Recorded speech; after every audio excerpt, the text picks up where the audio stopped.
People from all walks of life are giving thumbs up to Newzroom Africa's campaign to help empower women.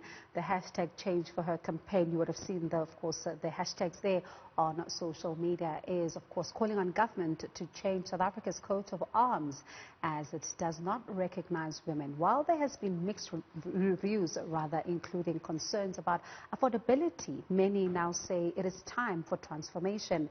Delano Chengan is the creative group head at M&C Saatchi Africa. He joins us now to talk more about this. Delano, thank you so much for your time tonight. Let's talk about the imagery that we are seeing on that coat of arms. Can you tell us about it? Sure. Thank you very much for having me on the show. So the figures on the current coat of arms were fashioned from a rock carving of a man found on Lintonstone. I can't actually see your screen, so I'm assuming that you are showing the current coat of arms as well as the new design coat of arms. So the two forms were actually fashioned from a man, a carving of a man on Lintonstone.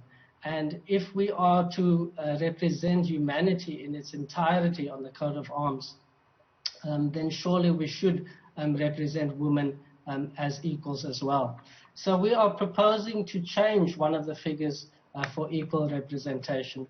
And so what you see when the coat of arms has been changed, the design is by no means the actual artwork that will go on the design of the coat of arms.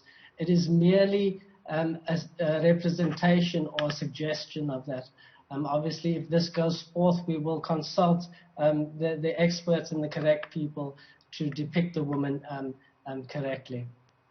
And let's talk about, some of the people that have been saying that we have no proof that these are two men and, they are humans, as they say, because some people that we have spoken to are saying that they represent humankind. How important is it for South Africa to really be having this debate right now? It is important because there are quite a few facts that are misinterpreted, so what happens is somebody makes a suggestion, and then that suggestion all of a sudden runs and gains steam. But the fact of the matter is that the two individuals on the coat of arms were fashioned from a man on a rock caving on Lintonstone.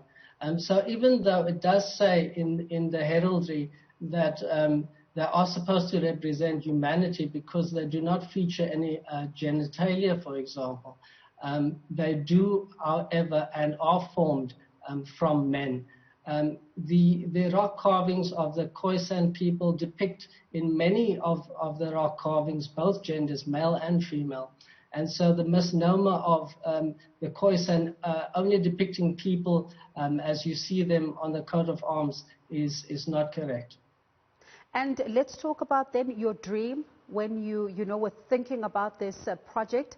What is it that you envisioned when you were coming up with this concept? So I guess the dream is to start making tangible changes towards gender equality. There are so many unconscious bias that we see and experience in our everyday lives. And, the coat of arms is just one example of that. There's many discriminations in all types of forms towards women.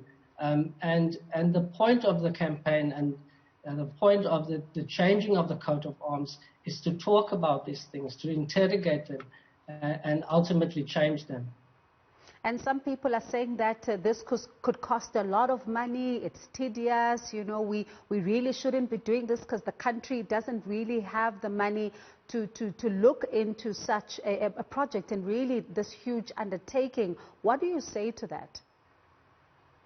It is a very big undertaking, and that is a very valid point.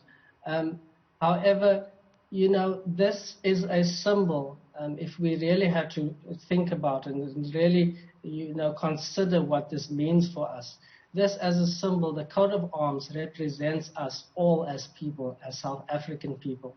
It is stamped on our birth certificates, it's stamped on our death certificates.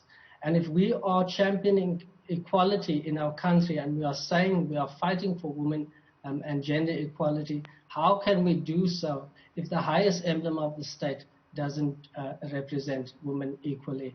So I think it's an important and it's a big change, not only for people in the country currently, but imagine for the new generation of people, boys and girls who are born with a stamp and a seal signed on their birth certificates that says we as South Africans, we as the government, we as the presidency and the people have made a commitment towards putting gender equality at the highest of our priorities.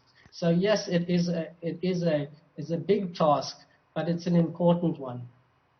And of course, that is the hashtag Change for Her campaign. I mean, Newzroom Afrika is certainly, involved in this campaign, and we're leading it. And you would have seen on Sunday that big launch there. You would have seen that letter, Dear Mr. President, calling for change to the coat of arms, and even our CEOs getting involved in this particular initiative, an exciting initiative, as some have said in South Africa, to say that it is time to really talk about this. And as a final question from me, because we have received communication as Newzroom Afrika that our, campaign has now reached the highest office in the land. That letter there, now sitting with the president. A lot of us are hoping for some good news. And really, as we started this debate, what are you hoping for? Would the outcome be here when the president finally responds?